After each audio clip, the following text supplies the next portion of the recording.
Hello, Karen, your weight loss genie here. Today, I thought I would share with you how and why the gut is so important for not only our weight, but for weight loss, well-being, and everything like that. So I'm just going to share my screen and we will get going. Okay, the power of the gut is a really vital component, actually, of our health and well-being. So um, I run two programs called Ultimate Detox and Fast Track to Health, and we are focusing on bringing our body back into balance. And as you can see with this slide, this was designed when I had a program called Inlined Hormones. What I've done since then is amalgamate them all, because if we have our hormones in balance, and if we have our gut in balance, if we have everything in balance, then everything falls into place and we are less likely to put on weight. I perceive that if we put on weight, we're lucky. I know it sounds a bit weird, but I perceive that if we're lucky enough to put weight on easy, then we know to do something about it. And so this is how I perceive it, because if, like many of my clients, don't put on weight, they don't know to work on something. So that's another subject altogether. Anyway, so I know it might be a bit strange for weight loss to really dive into digestion and hormones and everything, but it's a really important component of our digestion is hormones. And so we're going to dive right in. Okay, so hormones of the digestive system. There are five main hormones that aid in regulation of the digestive system in humans. There are variations across the vertebrates, such as birds, so arrangements are complex and additional details are always being found. And this is what's so exciting about nutrition and everything, is we're learning all the time. So gastrin is in the stomach, and it stimulates the gastric glands to secrete pepsinogen, an active form of the enzyme pepsin, and hydrochloric acid. The secretion of gastrin is stimulated by food arriving in the stomach. The secretion is inhibited by low pH. Secretion is in the duodenum and signals the secretion of sodium bicarbonate in the pancreas, and it stimulates the secretion of bile in the liver. This hormone responds to the acidity in the chyme. So the chyme is basically your food that's been churned around a bit in the stomach. That's chyme. Cholestyrocytokinin, CCK for short, it's much easier to say, is in the duodenum and stimulates the release of digestive enzymes in the pancreas and stimulates the emptying of bile in the gallbladder. This hormone is secreted in response to the fat in the chyme. So, for example, if you are eating quite a high-fat meal, your body will secrete more bile because it knows that it needs it. Now, if you do not have a gallbladder, your body will still be secreting bile because it's made in the liver. The gallbladder is just your storage gland to store more concentrated bile. So if you have had your gallbladder removed, you can still digest fat, but just not as much. So a high-fat meal, I encourage you to get a ox bile supplement or something similar. So there's a few herbs that are really beneficial, like globe artichoke and others like milk thistle. But the most important thing would be ox bile if you have had your gallbladder removed. Okay, so another hormone is gastric inhibitory peptide, GIP, is in the duodenum. So it's the top part of your small intestine, and decreases stomach churning in order to slow the emptying of the stomach. Another function is to induce insulin secretion. Motilin is in the duodenum and increases the migration myoelectric complex component of the gastrointestinal motility and stimulates the production of pepsin, vital for our health and well-being. appetite regulating hormones. These are really important. And if you don't have them, then you will overeat. And the reason we don't have them a lot of the time is our body is under chronic stress. And you will see in a minute why. There are hormones secreted by tissues and organs of the body that are transported through the bloodstream to the satiety center, a region of the brain that triggers impulses that gives us feeling of hunger or aid in suppressing our appetite. Ghrelin is a hormone that is released by the stomach and targets the pituitary gland, signaling to the body that it needs to eat. PYY is a hormone that is released by the small intestine to counter ghrelin. It is released by the hypothalamus and signals that you have just eaten and helps to suppress your appetite. This will not work if your body is under chronic stress, which is why you often don't know when to stop eating. The pancreas releases the hormone insulin that targets the hypothalamus and also aids in suppressing our appetite after we've just eaten, and there is a rise in blood glucose levels. As you can see here, if our insulin production is out of balance in any way, the hypothalamus will not send out signals to stop eating, and this in turn will affect the next hormone, and that is leptin. Leptin, which also suppresses the appetite. Leptin, however, is produced by your adipose fat. So that's your unwanted white fat tissues, and it targets the hypothalamus. It's a cycle that I work on with all of my programs. And so more about leptin here. So as you can see, the hypothalamus, if it isn't getting enough leptin, we have insulin resistance. And so then intake, energy expenditure, energy balance, we get adipose fat. The adipose fat will, once the fat cells are full, it should create leptin. Leptin will then go up and try to give the hypothalamus the messages that the fat cells are full, so our appetite turns off. However, due to long-term stress, the hypothalamus doesn't get the messages from the adipose fat. So leptin is being resisted by the hypothalamus. In simplistic terms, that is what is happening. Now, I can't go without talking about fructose. Fructose induces insulin resistance, which induces leptin resistance. Now, there is a reason for that. It's seasonal. So go back a few hundred years, we would only have had fruit at a certain time of the year.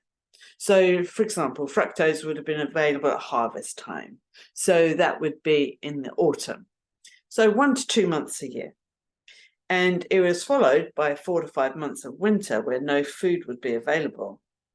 If leptin continued to do its work when we were feeding up on the fruit, which would get us to store excess energy into our fat cells, if that happened, we would never eat lots of fruit. I hope this makes sense. The reason we eat lots of fruit is because it's so yummy. But what happens is, if we don't have it seasonally, then what happens is we're getting it all the time. And so that is one of the reasons why leptin's voice isn't heard by the hypothalamus. So by fructose introduced globally, so we can have fruit at any time, and we can also have fructose in fructose corn syrup, etc., at any time, this could be one of the root causes of our inability to keep weight off. So we've gone so away from our natural way of being. So insulin. Insulin's a hormone, of course, and it's vital for many actions within our body. So insulin is linked to digestion and the gut, as we saw before. It's vital for our appetite regulation and so much more. However, insulin is made by the pancreas that allows your body to use sugar. glucose from carbohydrates in the food that you eat for energy, or to store glucose for future use. Insulin helps keep your blood sugar levels from getting too high, hypoglycemia, or too low, hypoglycemia. So hyperglycemia or hypoglycemia. The cells in your body need sugar for energy. However, sugar cannot go into most of our cells directly. After you eat food and your blood sugar levels rise, cells in your pancreas, known as beta cells, are signaled to release insulin into your bloodstream. Insulin then attaches to and signals cells to absorb sugar from the bloodstream. Insulin is often described as a key which unlocks the cell to allow sugar to enter the cell and be used as energy. Excuse me. After you eat, cells in your pancreas are signaled to release insulin into the bloodstream. If you have more sugar in your body than it needs, insulin helps store that sugar into your liver and releases it when your blood sugar level is low, or if you need more sugar, such as between meals or during physical activity. Therefore, insulin helps balance out blood sugar levels and keeps them in a normal range. As blood sugar levels rise, the pancreas secretes more insulin. So I couldn't go on about insulin without mentioning magnesium. Magnesium is my pet subject because I know that nearly everyone on this planet is magnesium deficient. And I've done a video on magnesium, but it's really important that we understand what is going on when we get deficient in magnesium. If we don't have enough magnesium, we don't make enough digestive enzymes. If we don't make enough digestive enzymes, then we are impaired with our ability to digest and utilize whatever we put in our body. That causes a big stress. Second, and this is where it comes in with insulin and magnesium, if we don't have enough magnesium, what happens is we don't make perfect insulin. If we don't make perfect insulin, our insulin receptors do not talk to one another, and so we go into insulin resistance, which is where you just definitely don't want to be. So the second brain in your guts. The gut has a mind of its own, the enteric nervous system. Just like the larger brain in our head, researchers say this system sends and receives impulses, records experiences, and responds to emotions. It has nerve cells are bathed and influenced by the same neurotransmitters. The gut can upset the brain just as the brain can upset the gut. The gut's brain, or the enteric nervous system, is located in the sheaths of tissue lining the esophagus, the stomach, the small intestine, and the colon. In actual fact, basically from mouth to anus, it's a single tube. Considered a single entity is a network of neurons, neurotransmitters, and proteins that zap messages between neurons, support cells like those found in the brain proper, and a complex circuitry that enables it to act independently, learn, remember, and as the saying goes, produce your gut feelings. The gut's brain is reported to play a major role in human happiness and misery. Many gastrointestinal disorders, like colitis, irritable bowel syndrome, Crohn's, originate from problems within the gut's brain. Also, it is now known that most ulcers are caused by a bacteria, not by hidden anger as one's mother. However, the underlying root might be the anger sitting in the stomach, which is why the bacteria are allowed to fester. I just thought as I was writing this, it's called Helicobacter pylori.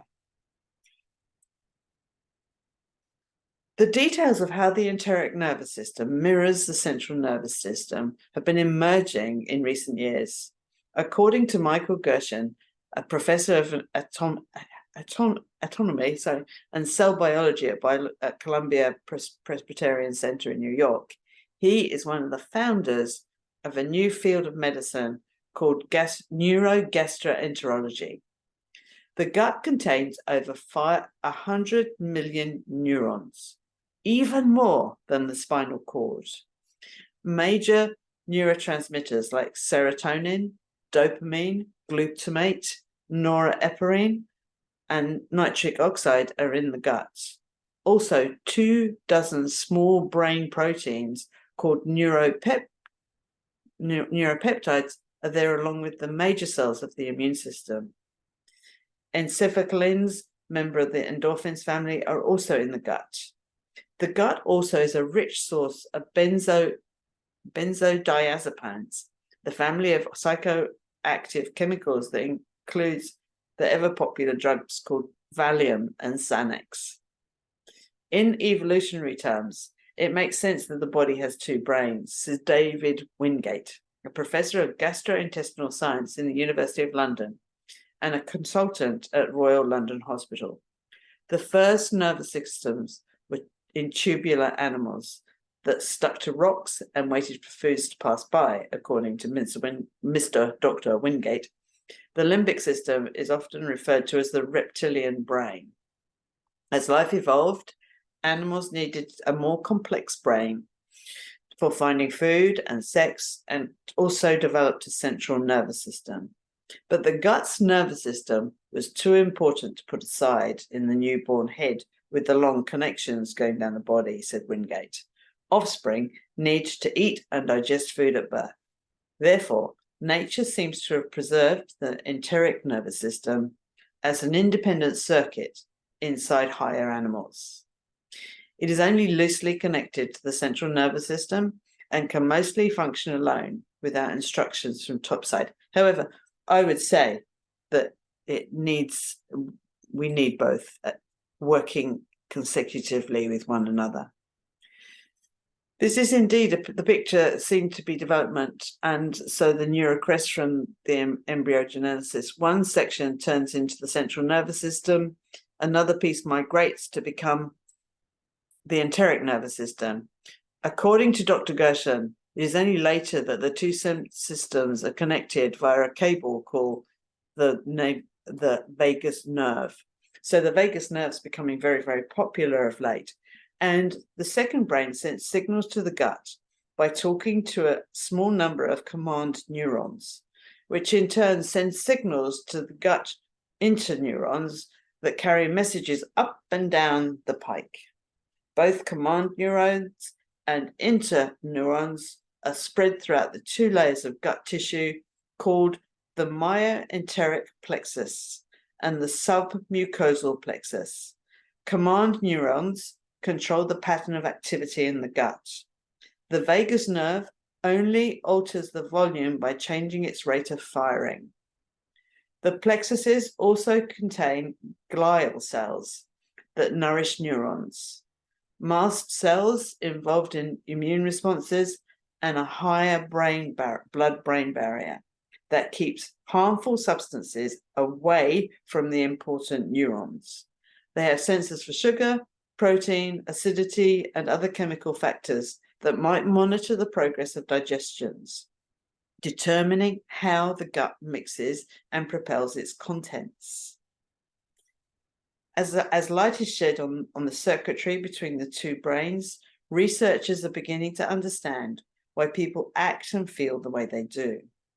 When the central brain encounters a frightening situation, it releases stress hormones that prepare the body to fight or flight. The stomach contains many sensory nerves that are stimulated by this chemical surge, hence butterflies. On the battlefield, the higher brain tells the gut to shut down. A frightened running animal does not stop to defecate, according to Dr. Gershon. It depends on how stressed I would say they are. Fear also causes the vagus nerve to top up the volume, the serotonin circuits of the gut. Thus, overstimulating the gut goes into higher gear and diarrhea results. Similarly, people sometimes choke with emotion, and the nerves of the esophagus are highly stimulated, and people have trouble swallowing. Even the so-called Maalox moment of advertising can be explained by the interaction of the two brains, according to Dr. Jackie D. Wood, chairman of the Department of Psychology in Ohio State University in Columbus. Stress signals from the head brain can alter nerve function between the stomach and the esophagus, resulting in heartburn. In cases of extreme stress, Dr. Woods says the higher brain seems to protect the gut by sending signals to immunological mast cells to the plexus. The mast cells secrete histamine, prostaglandin, and other agents that help produce inflammation. This is protective. By inflaming the gut, the brain is priming the gut for surveillance. If the barrier breaks, then the gut is ready to do repairs. Unfortunately, the chemicals that get released also cause diarrhea and cramping. There is also a lot in interaction between the gut brain and drugs. According to Dr. Gershon, when you make a drug to have a psychotic effect on the brain, it is very likely to have an effect on the gut. For example, the gut is loaded with neurotransmitter serotonin, according to Gershon, when pressure receptors of the gut's lining are stimulated. Serotonin is released and starts the reflective motion of peristalsis. A quarter of the people taking Prozac or similar antidepressants have gastrointestinal problems like nausea, diarrhea, and constipation. These drugs act on serotonin, preventing an uptake by target cells that remain more abundant in the central nervous system.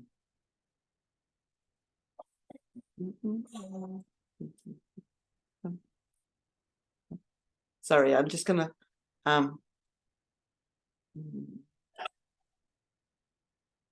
sorry, my dogs are just deciding to create.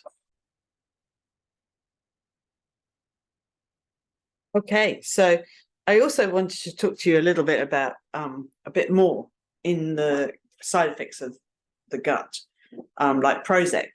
Prozac in small doses can actually treat chronic constipation. However, Prozac in larger doses can cause constipation, where the colon literally freezes up. Moreover, because Prozac stimulates sensory nerves, it can also cause nausea. Some other antibiotics, like erythromycin, act on gut receptors to produce oscillations, people experiencing cramps and nausea. Drugs like morphine and heroin attach to the gut opiate receptors, producing constipation.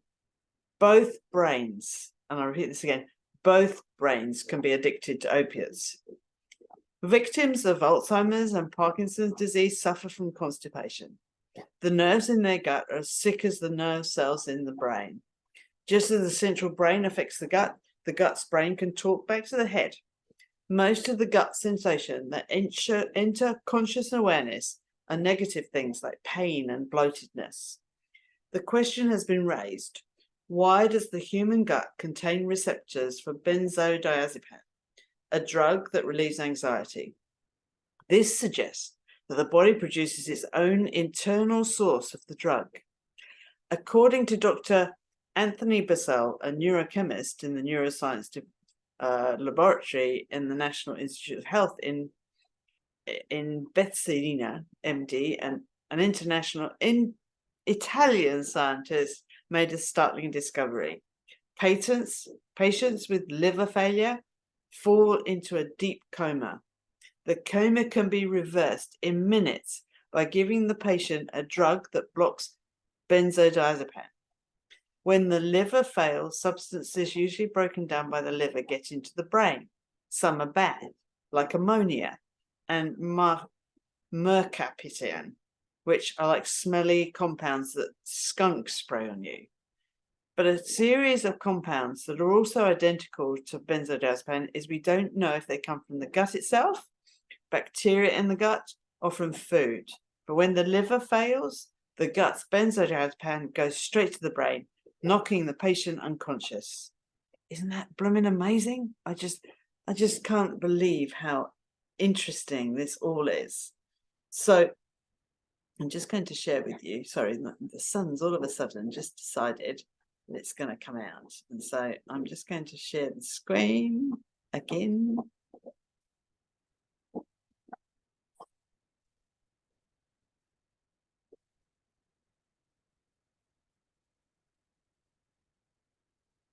The payoff for exploring gut and head-brain interactions is enormous. According to Dr. Wood, many people are allergic to certain foods like shellfish. This is because mast cells in the gut mysteriously become sensitized to antigens in the food. The next time the antigen shows up in the gut, the mast cells call up a program releasing chemical modulators that try to eliminate the threat. The allergic person will then get diarrhea and cramps. Many autoimmune diseases like Crohn's disease, ulcerative colitis may involve the gut's brain. According to Dr. Wood, the consequences can be horrible, as in Chagas disease, which is caused by a parasite found in South America. Those infected develop an autoimmune response to neurons in the gut. Their immune systems slowly destroy their own gut neurons. When enough neurons die, the intestines literally explode. One big question remains. Can the gut's brains learn? Does it think for itself? Dr. Gershon tells a story about an old army sergeant, a male nurse in charge of a group of paraplegics with their lower spinal cords destroyed, and the patients would get impacted, as in colon impacted. At 10 a.m. every morning, the patients got enemas. Then the sergeant was rotated off the ward. His replacement decided to give enemas only after the compactions occurred. But at 10 in the next morning, everyone in the ward had a bowel movement at the same time without enemas. Had the sergeant trained those colons? Isn't that interesting? The human gut has long been seen as a repository for good and bad feelings. Perhaps emotional states from the head's brain are mirrored in the gut's brain, and vice versa, I would say, where they're felt by those who pay attention to them. So, what is your gut health like? Are you having regular bowel movements, at least one a day? Are you feeling bloated after food? Are you suffering with food intolerances, getting regular headaches? Do you have trouble with losing weight? Are you or do you feel depressed or anxious at times? Your second brain reacting? Do you feel you need a bowel cleanse? Do you take a probiotic? Not just fermented food. In another video, I will be covering gut brain in much more detail. The thing I would say is it's not the actual having a bowel motion every day that makes the difference. It's the quality of the bowel excrement that makes all of the difference, and I will cover that in another video too. So, bowel cleanse info. Okay, why is cleansing the bowel so important? This is the most common question that I get asked. Where'd that go? Around detoxing is an area of the body that is automatic if we have a healthy diet and lifestyle. Well, yes and no. It is automatic. However, when we're under stress, dehydrated, been affected by virus, bacteria, parasites, fungus, and those sorts of things, can cause the bowel to become sluggish. Plus, when we go on a program like the ones I operate, where we change our foods completely, then our bowels will naturally change their habits, and it's not always normal. When we start changing our food, then what happens is you will often experience either constipation or diarrhea, and it's absolutely normal. So in the program, you just ignore this bit because that's different. So for the bowel cleanse, you can take charcoal capsules, and charcoal are very, very beneficial because it enables the body. Charcoal actually absorbs toxicity into itself, as long as you take it away from food or drink, because you don't want it absorbing the food and the nutrition that you're having. And so that's okay. If you have any questions, I would love to hear from you, because it's my job. And I would say, you know, with bowel cleansing, is we often think that we need to have a bowel cleanse or that we need all of this, but really and truly, we need to clean up our diet. We need to have enough water. We need to have enough minerals. And we've talked about that a lot of times in videos that I've made. So making sure you have enough salt, good quality salts with enough, and potassium can be very useful. So can magnesium. Get my clients to do transdermal magnesium because it gets absorbed via the blood, via the skin, and goes directly into the bloodstream when you need it. And also there's lots of other things you can do. I'm going to do another video on the liver and how the liver could be the root cause of your constipation. So thank you for watching. Lots of love. Bye for now.